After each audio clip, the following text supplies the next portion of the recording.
Hello everybody, Timothy Bailey with Project Learn and our video for today. You all know sentences. We learn them early after we've mastered letters and words a little bit. We start making sentences. Things like, here is a cat, or we see an apple, I see the dog. Right? These are all sentences. But did you know there are actually four basic types of sentences? Declarative sentences, which just tell us something. Interrogative sentences, which ask a question. Exclamatory sentences, when we're excited or afraid about something. And imperative sentences, when we're being told or telling someone what to do. Well, today we're going to look at imperative sentences. But it's important to know, what does the word imperative mean? So this is from dictionary.com. So imperative, an adjective. You can see that here. Here's the noun. Here's the adjective. Absolutely necessary or required, unavoidable. You must do this. Of the nature of or expressing a command. Commanding. Okay? And that's often what we think, right? We think of command. They're not all necessarily commands, but really we can think of them as you're being told or you're telling somebody what to do. Commands sometimes sound so bossy. Imperative sentences do four things. Here's the picture of a dog, and clearly there's a person. What is the person telling the dog? Right, to sit, to stop, something like that. The person is commanding the dog. So the first thing that imperative sentences do is to command. Here, imagine these two people are at a restaurant. I think it's probably a performance of some kind. This man is asking, right, for something. Let's say the salt or the pepper. And this woman here is passing him the salt or pepper. He is making a request, right? A request for the salt or the pepper. The third thing, right? What does this woman here want this woman to do? Look at her arm here. Look at what she's saying, even though it's a picture. She's sort of doing two things. One, right? She's inviting the woman in, right? So an invitation, right? And she's probably inviting the woman in to eat dinner, right? So invitation. And number four, what is this woman here doing? Don't know if she's the teacher or the mother. She could be anyone, really. But what is she doing with this boy here? She looks like she's showing him how to do something, telling him how to do something. She is giving instructions or directions. Click here, close this, open this, whatever. Right, because he's working on a computer. So let's look at some other examples of imperative sentences.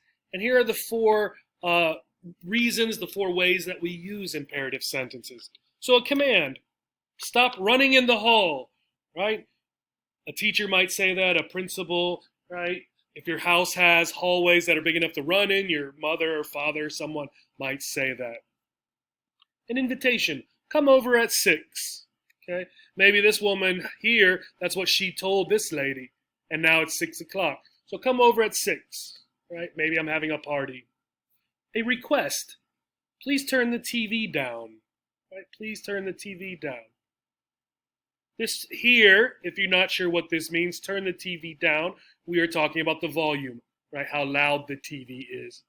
An instruction, turn left, then go about a mile, right? And for instruction, traveling, driving directions, those are one of the most frequently used examples when we might use imperative sentences. So I'm telling you how to get to my house, you're going to turn left, then go about a mile. So I might tell you turn left, then go about a mile. But what is wrong with these sentences? If you watch the video about the 10 basic rules, 10 simple, super simple rules of English grammar, I told you a sentence, right, must have two things. It must have a subject and a verb. The subject is the thing doing the verb, really. It could have an object, but it must have a subject and a verb. So what is wrong with these sentences? Do you see the subject? No, no, no. Well, there's a trick for imperative sentences. Imperative sentences have an implied subject. What does implied mean? Implied means when something isn't really said, but you understand it from the words that are used, right? A lot of times in literature we'll use this, writers and authors will use this, and they won't say something directly, but you understand what they're saying anyways. And let's look at some examples here. So here, let's say we have a mother and a son, and it looks like the boy broke something, a trophy or some sort of sculpture. So the mother here is angry. And what might she tell the boy? She might tell the boy, get out, right? Maybe get out of the living room or get out of the bedroom. Well, who is the mom talking to? She's talking to this boy, right? But from the viewpoint of the mother and the son, right, we might say you, right? She is talking to him. So if she was going to use a longer sentence, she might say, you get out, for example. But often in English, we don't use the subject when we're doing imperative sentences. So we just say get out. And we understand who we're talking to. It's the you, the person we are speaking to. Here's another one. So imagine this family is moving, or they just moved in, right? It's hard to tell necessarily which one they're doing, right? Imagine this boy here is asking where the box goes, and the father might tell him, put it over there, maybe somewhere over here. Who is he talking to? Well, he's talking to this boy. But from the viewpoint of the father, he's saying you put it over there, right? Again, we often drop the subject because we understand when the father is speaking to this boy here, the boy understands who the father's speaking to, and really so do the other people in the family as well. Another example, this woman has fallen.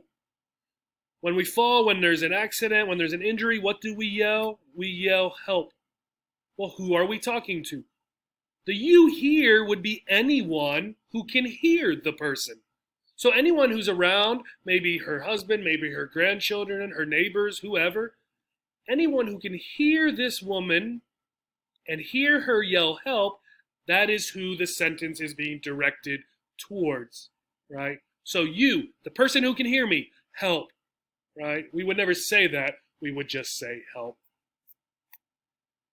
Here's a sign, right? And I have some more signs here in a little bit. So it's not just speaking and listening where we have imperative sentences. Many, if not most, of our imperative written sentences are in the form of signs. Notice, keep dogs on a leash. Who? You, the person with the dog. Keep the dog on a leash, right? If I don't have a dog, really, the sign isn't talking to me, right? Now, if I have a cat, I don't know who they're talking to, if they're talking to me as well, right? But certainly, if you have a dog, they are talking to you. Here's another example, an ESL class. Imagine Molly here is the teacher, and we have Nazreen, who is the student. Now, Molly might say, write your name here. She looks like she's showing Nazreen what to do. She could also say, Nazreen, write your name here. Even when we use a name, the subject is you, the person being spoken to, right? Nazreen, you write your name here, right? We're just tagging on the name here, sort of as a friendly way to communicate. The you is the person Molly is speaking to, okay?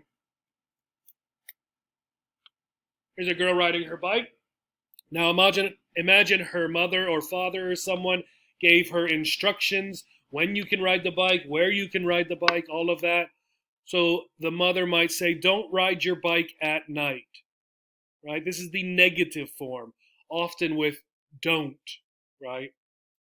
So you, right, my daughter, right, whatever her name is, Natalie, don't ride your bike at night. We don't often put the subject, we just say, don't ride your bike at night. You, the person I am speaking to.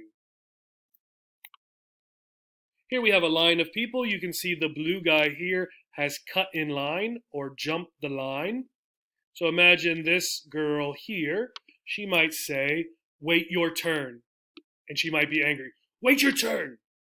Right? And she's yelling at the boy. To make an imperative a little friendlier, we could say, wait your turn, please. Or, please wait your turn. Right? So there are ways we can make an imperative seem a little more friendly. More imperative signs. Please do not litter. Who? You. In this case, this could be everyone, right? Everyone who reads the sign is the recipient, the person being spoken to. Certainly, if you're going to throw your trash on the ground, it's also speaking to you even more. When we see a stop sign, this sign is speaking to everyone who is driving, right? Possibly even people who are walking if they see the sign as they're walking and don't have a pedestrian sign. No parking. Who is this for? Everyone who is driving who might want to park in that spot, right? If I'm walking, this sign is not for me. Another one. No feeding the dogs or no feeding the animals.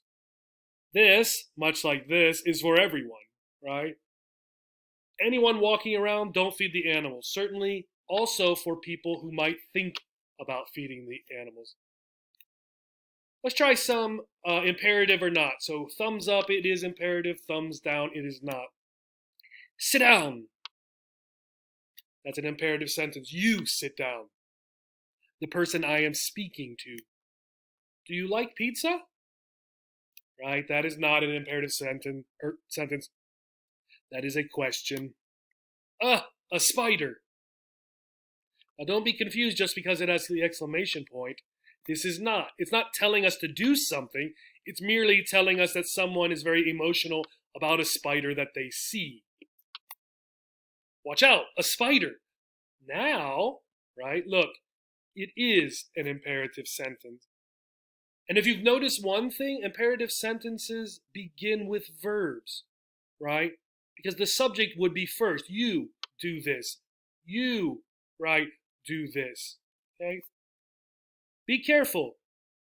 Yes, imperative sentence. Again, you be careful. This is the verb. You are so funny. No, that is not. In fact, here is the subject. Here are a couple links more about imperative sentences, some definitions, some examples. Try them out.